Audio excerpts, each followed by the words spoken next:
So with all of that put together, I don't know, do you think that we should be fighting about restoration of master plans right now? Is master plan what we're supposed to be thinking about or doing, or doing other things? Anyways, the minister, has promised that the Federal Capital Territory will be restored. Of course, and being the fact that is a national capital's master plan has excited both hope and apprehension. Wike, and also a former governor of Rivers State, on his first day in the office, that was why he did this, and of course he's keeping to this vow. So he vowed to clean up the metropolis, instill orderliness, and ensure infrastructural reforms without a doubt. And of course, the regional city plan has been burnt out of shape, and the minister should resolutely proceed to restore it within the boundaries of the law.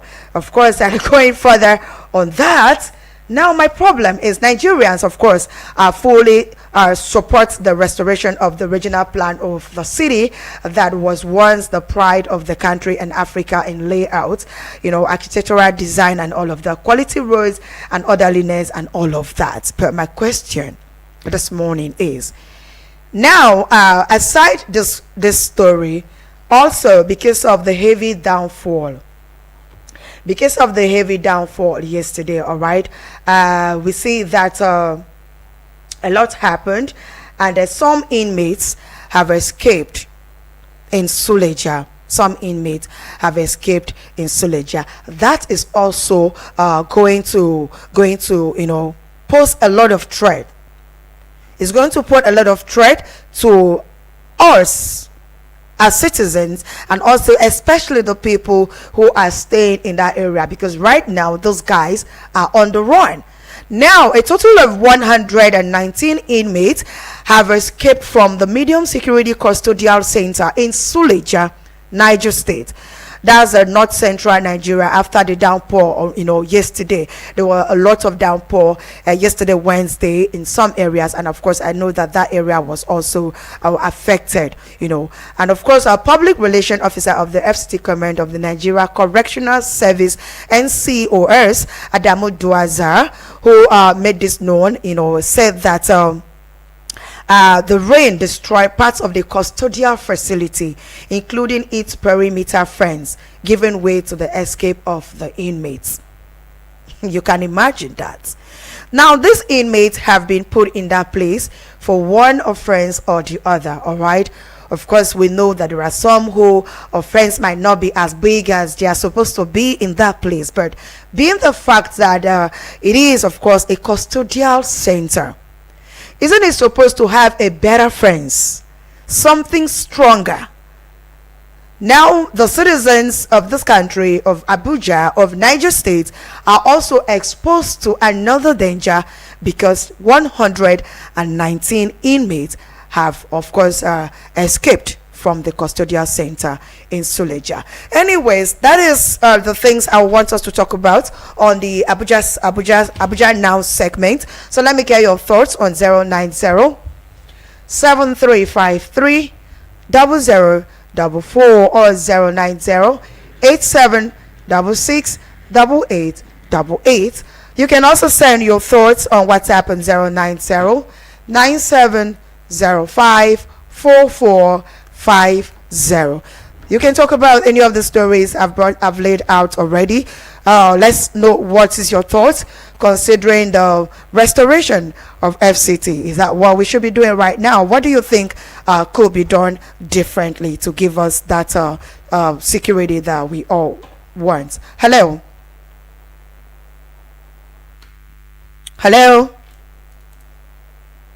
Is somebody there? Okay, call me right back, and let me pick this one. Hello. Yes, good morning, and thanks for joining. What is your name? My name is Paul. Okay, thank you, Paul. Where are you calling from? I'm calling from Karu. Okay, thank you, Paul, for joining the show all the way from Karu. So talk to me. Is this Mata? No, this is Holy Ray. Oh, okay. How are you doing today? I'm fine, Paul. Thank you so much. So let's get your thoughts on the story. You see, Abuja, I don't know what Wike will help us do. First of all, concerning these schools, this bullying in schools, is like the agency of government that is supposed to be running oversight and inspection is like they don't even go to these schools. One. Secondly, the school authority does not even look after these children. They are only after collecting school fees. So some of these things that are happening in Abuja, that one might just be one school, but we might have so many. That's why sometimes we parents we just scared of even sending our children to boarding schools because of all these things that are happening. Secondly, again, I don't know what the minister can do to us because with this long queue of fuel. By the way, you were checking and some people were looking at you. You know, they've not seen a woman of substance checking like that.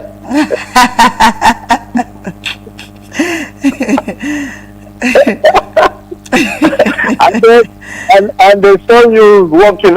They will be imagining what's happening here. Meanwhile, they are supposed to even think of their own situation.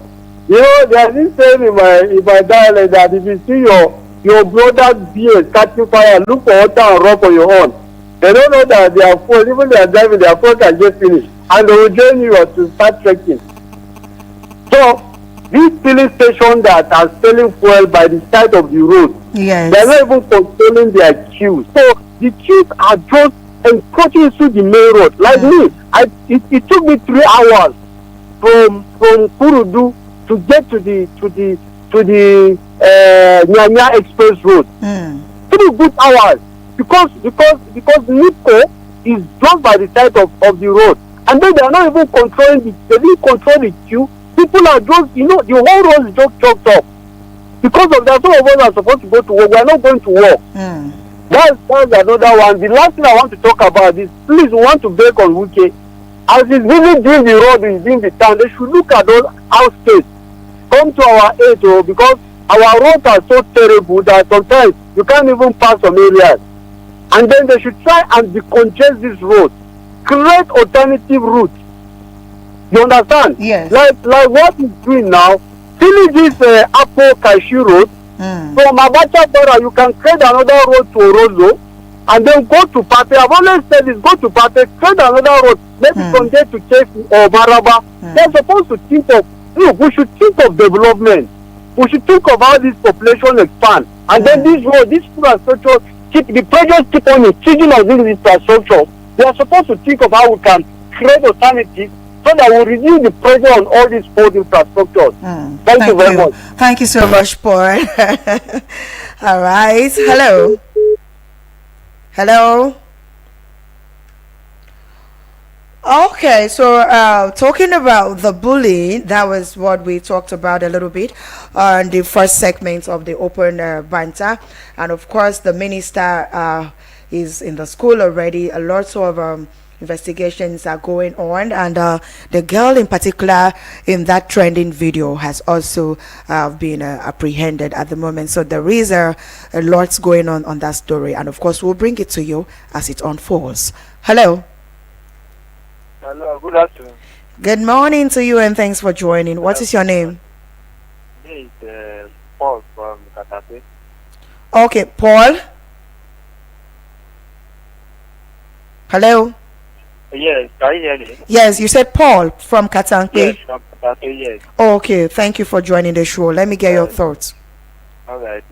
Concerning this issue of restoring Abuja as the master plan, Okay. it's a good one. It's a very welcome development. It's good. But I don't think it's what should be concerned about now. Because if you look at it very well, you see that a lot of people are suffering in Abuja here. Not only in Abuja, in some other states also. So what I am advising him to do now is to work on this installation of the thing. You understand? Because it's very, very important. This is something that affects the daily life of people. Because you go to the market now, price of things are not coming down, price of things are on a high increase. And it's not everybody that can be able to afford some certain things. So that is something you should be concerned of now. And I am using this media to beg you to work on that. All Thank you right. very much. All right. Thank you, Paul from Katampe. Of course, I will agree that lots of people, especially in FCT, are suffering high costs, high price of living, food items, and of course, the means of surviving has continued to deteriorate in FCT as a lot of people cannot afford either 3 square meal or even pay their transportation to their business places back and forth and all of that. So a lot is going on. And also, like the first caller said, there are other areas in FCTs that the roads are very bad. So you are in FCT and it doesn't look good when you're driving through some areas, and the road, of course, is bad, is dilapidated, and really needs to be reformed. So I will agree with you that the FCT minister should also assist in ensuring that the Federal Capital Territory residents enjoy all of that, and not only look into the aspect of making Abuja beautiful. You're making Abuja beautiful is a welcome development, but what happens to those of us who are the residents of the FCT? Okay, let me take this call. Hello. Hello, Ray. Yeah, good morning and thanks for calling. Yeah, same here. My name is Michael the Voice. On the topic you are discussing, first let me commend the Minister of the FCT. He has shown a lot of courage, because some of the things he has embarked upon, it remains stepping on toes. But if you ask me, anything worth doing in life is worth doing well. And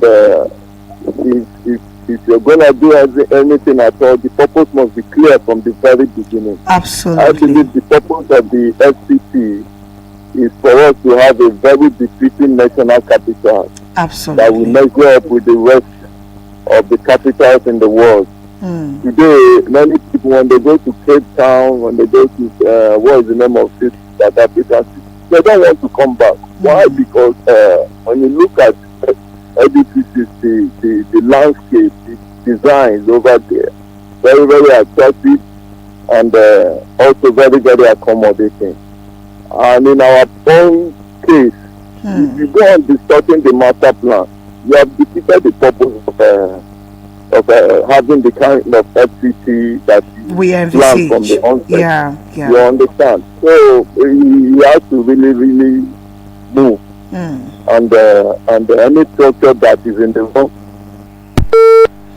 All right, Michael, the voice, you might just have to call us back because you are making a very valid point right there. And of course, while we are still talking about the FCT minister promising to restore the master plan of Abuja, of course, don't forget that Wike'S also gave he also gave a 20 million bounty to FCT Police Command for arresting wanted kidnapped keepings. Of course, the Commissioner for Police FCT CP Bennett Igwe has expressed her heartfelt gratitude on behalf of the management and personnel of the FCT Police Command for the kind gesture of the minister, of course.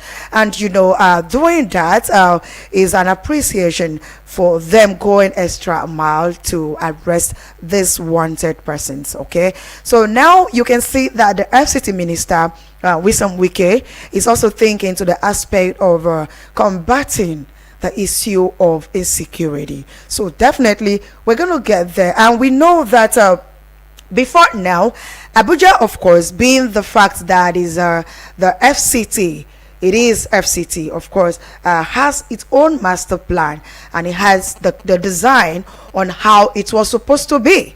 But right now, the minister feels like, okay, this plan is not being followed. So he is doing whatever he can do in his position, in his office, to see that he return the FCT to the real master plan and how beautiful it should have been. Hello. Hello. Good morning. Good morning and thanks for joining on the show. What is your name? My name is Mr. Chuku. Yes. Okay. I'm calling from Gariki. Okay, thank you so much, Chuku, for calling from Gariki. Talk to me. Okay. Thank you so much for some of the issues you raised. They are very germane issues. I want to say that you are doing well, and important issue that demand a very good conversation. Thank you. Okay. Yeah. Let me begin from the FCC minister. Okay. Now, decision making is very critical. Both to human beings, both to individual, organizations, a society like ours. But if you don't do decision, what it means is that you are not yet ready to experience a positive change. And if you don't take action, what it simply means that you don't want to see a new thing happen. But I have a reserve for this. Okay. There are some certain things you have to ask, or some critical questions that you have to ask while taking decisions. Now, I always uphold the idea that decision, there are times you don't make decision, and there are times you need to make a decision. Let me give you an example. Okay. Decision, right decision at the wrong time is a trouble. Right decision in a wrong time. There are several decisions that are right, but are made in a wrong time. There are several decisions that are wrong, those who made in a wrong time. But I would say that his own is a right decision, but it's made in a wrong time. And when right decision is made in a wrong time, it brings resistance, brings some level of unhappiness, and brings some level of disruptions. Okay. That is why decision has to be made in a right time so that it can bring a right result. Okay. So what I'm trying to say in effect is that we made a right decision but in a wrong time, considering the economic realities in the country. That is one. Also considering what people collectively are passing through. Now, governments all over the world think about their citizens, and that is why oftentimes I tell people, whenever I have the opportunity to speak to people with my own knowledge based on leadership, I always tell people that in taking decisions, in order to arrive on a right decision, there are critical 3 questions you must ask. And the first person, which decision, policies or whatever thing, the first one is to ask yourself, what is best for this organization? Not what is best for me, but what will announce me. No, what is best? And when you talk about the best for an organization, you are looking at something that when it is done, it will transform the organization, it will bring positive change, it will improve the system, it will bring growth, and it will also bring success, both for the organization and for the people. Okay. And then the second question you must ask is, what is best for my people? And when you talk about what is best for the people, now you are not simply asking a question, will this thing I want to do, will it take people from where they are to where they are supposed to be? Okay, just make it snappy so that we can take other calls. So, and finally, what is best for me? Now, what is best for me is that if I am gone in 50, 100 years to come, how will I be remembered for doing that? Okay. These 3 questions are very critical. So that is why I say that if in our society we don't ask the right questions, and because we don't ask the right questions, we continue to make decisions because of that. And on the area of on the issue you raised concerning the correctional center. Yes. Now correctional center now in the sense, the question I will ask and I will continue to ask that correctional center, those in Suleja. Suleja, yes. Now the inmates there, are they living within the premises? Because if you say it's the collapse of the fence, and from the collapse of the fence they escape. I believe that I have been to several correctional center, and what I normally see is that the inmates are inside the building. They are not outside. They are not within the premises. How the collapse of is it the collapse of the house? Because I heard it's the collapse of the fence. If it's the collapse of the fence, how come they escape from where they are kept, then come to the premises, and could they have access to go outside the premises? So there is need for investigation. I can say that this is the hand of Esau.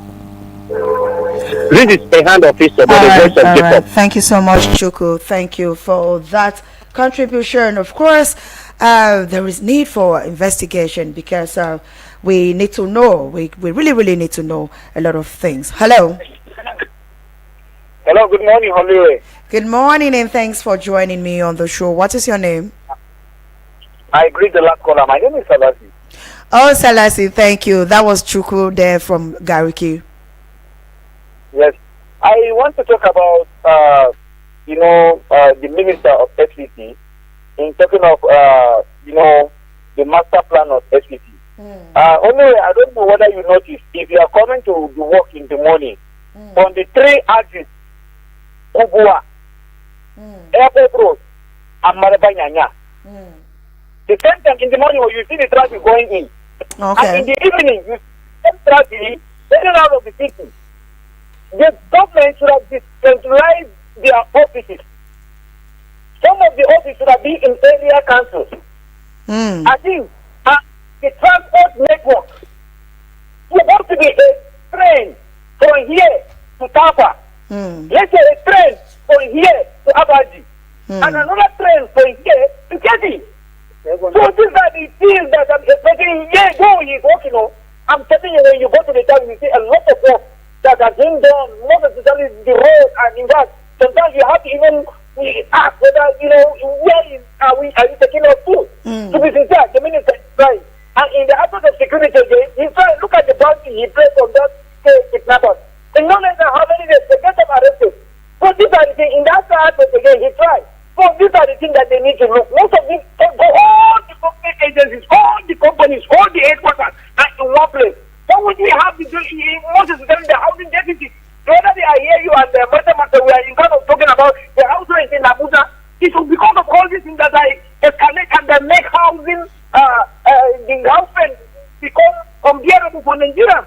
So if they can be able to, shift these offices to the other area councils, I think the traffic in the town and the other area council will develop.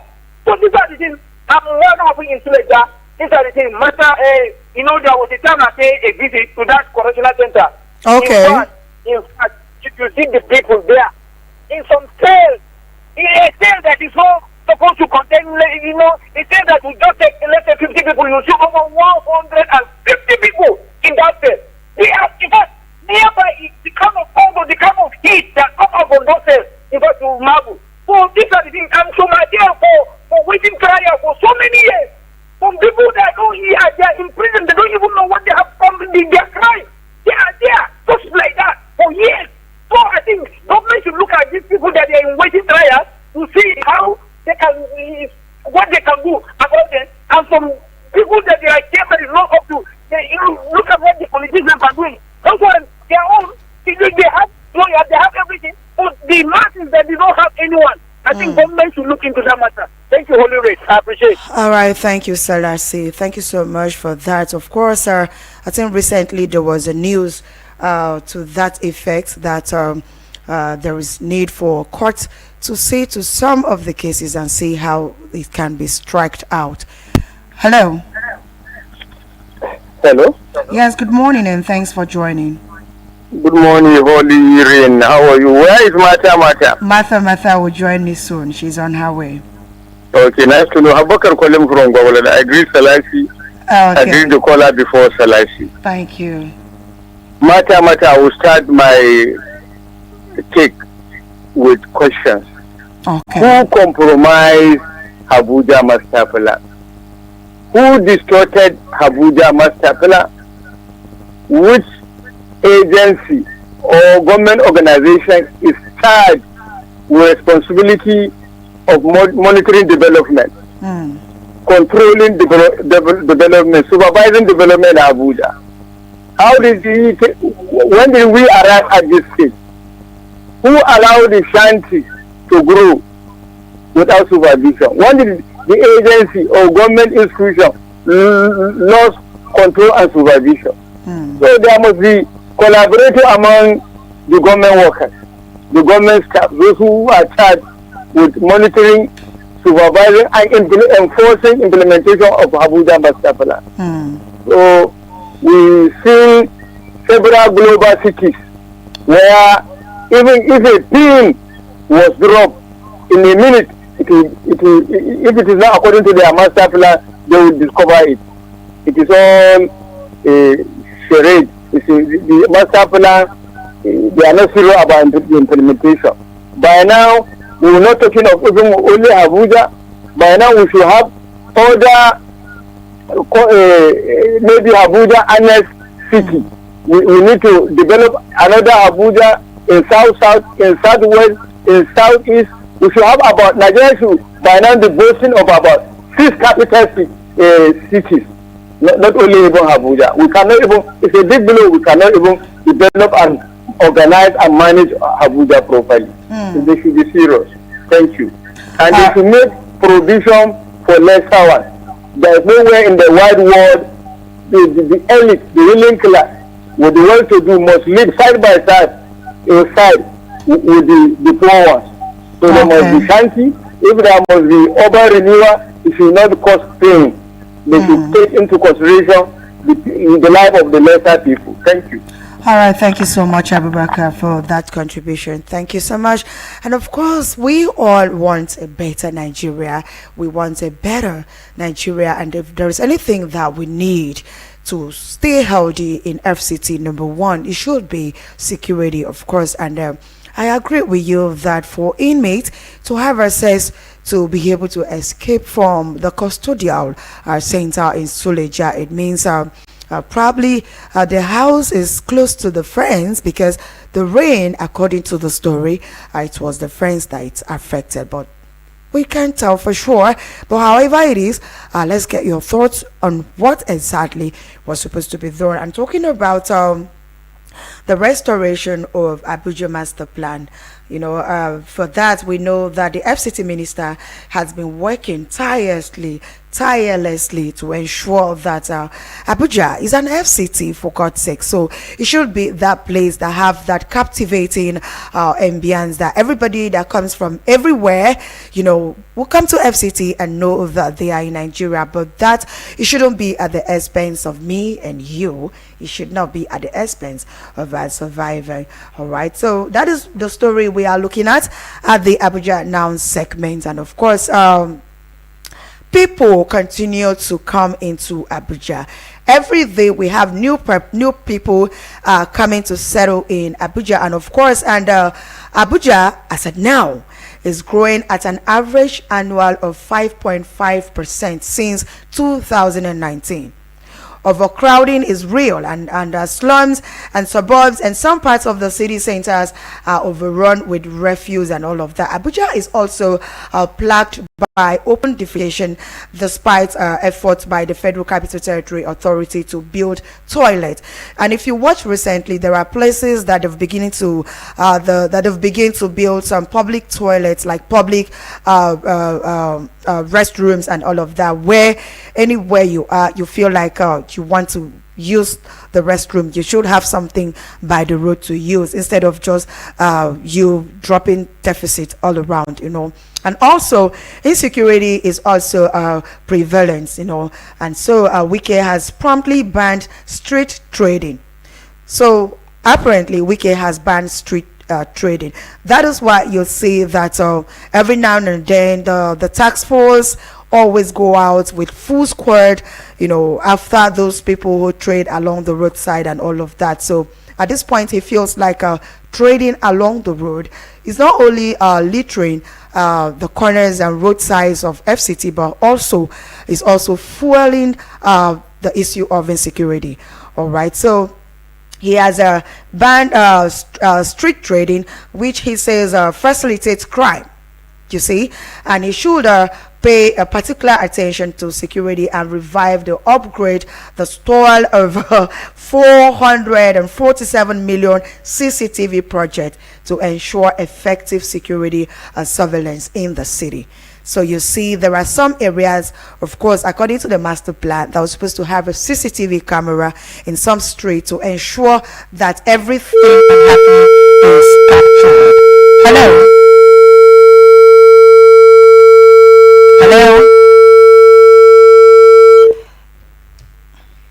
Hello.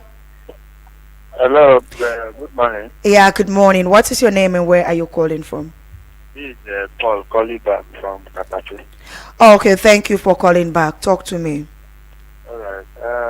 concerning this number of inmates escaped from the correctional center in Niger State. The question I want to ask is that are there no security personnel there? Okay. Yes, that is the question. Because this something like this happens. There are security men there, there are soldiers there, there are there.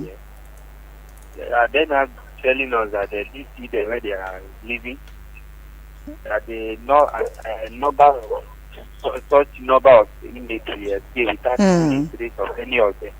Okay, at this point on the story we have, we've not known for sure if there were no security personnel at the compound or the environment. If everybody just closed and left them, we don't know for sure. But definitely, as the story unfolds about the escape of the 119 inmates from the custodial center in Suleja, we will surely bring it on air. But it's very bad for a correctional center to be empty without security personnel. It's not good now. We can't tell for now. We cannot tell for now. Like I said, we only know that 119 inmates has escaped. We don't know if there was someone trying to stop them and it didn't work or something. Of course, we'll get to know as the story unfolds. All right, no problem. Thank you. All right, thank you so much for calling back. It's still the Abuja Now segment. Let's get your thoughts on the stories that we have lined up. Hello. Hello, good morning. Good morning to you, and thank you so much for joining the show. What is your name? My name is Comrade Salis on the line. Okay, Comrade Salisi, thanks for calling. Yeah, I want to put my for the Suleja problem that this email that run away. Okay. For me, what I see is that the place are where too congested, because now when you see the type of email that run from there are many, and you put some people there for them. Some of them they are there. They are not even a trial. They are not. They just put them for trial. Many of them. And this God, what I'm saying is that God Almighty just free them. Because, you see, when you see yesterday, the serious rain that fall, we thunder everything, and thunder go there and crash that place down to make them turn away. I just want to tell the government today, please, that you free them. God has already freed them. Let them free them and tell them to not sin anymore. And let them be free. So let them not find them and arrest them anymore. Let them just be free and don't sin anymore. That's what I see on this issue. And God bless Nigeria. As they're free, let it be free. Thank you. God bless. Amen. Okay.